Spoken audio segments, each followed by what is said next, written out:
নমস্কার বন্ধুরা, তোমাদের সাথে আমি টিচার্সের কিছু কথা বলতে চাই। আমার জীবনে প্রধান শিক্ষিকা আমার মা। সেই মাকে একটু খুশি করতে এই ছোট্ট আয়োজন।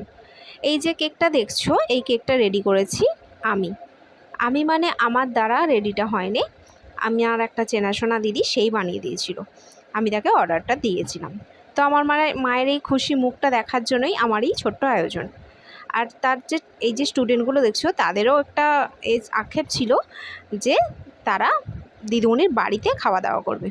সেই জন্য মা তার বাড়িতে এই ছোট্ট ঘরটুকুতেই এই আয়োজনটা সেরেছিল।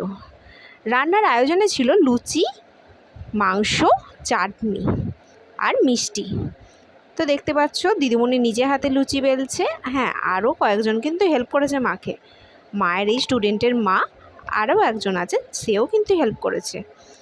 মায়ের অনেকজন স্টুডেন্ট, আজ থেকে প্রায় অনেক বছর আগে যখন আমি মায়ের কাছে পড়াশোনা করতাম, তখন থেকেই কিন্তু মা এই শিক্ষিকা হিসেবে অংশগ্রহণ করেছিল।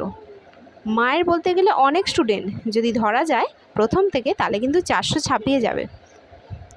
আর এখন এই স্টুডেন্টগুলো হচ্ছে মায়ের এখনকার বর্তমান অবস্থা স্টুডেন্টের।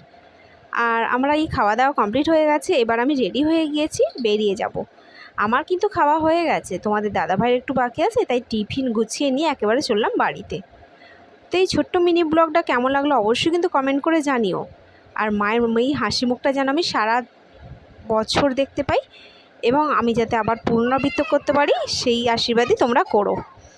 চলো আজকের মতো ভিডিওটা এই পর্যন্তই, দেখা হবে একটা পরবর্তী ভিডিওর সাথে। আমার পাপু কতটা খুশি দেখতে পাচ্ছ, ও তো দিদার একজন স্টুডেন্ট, তাই না?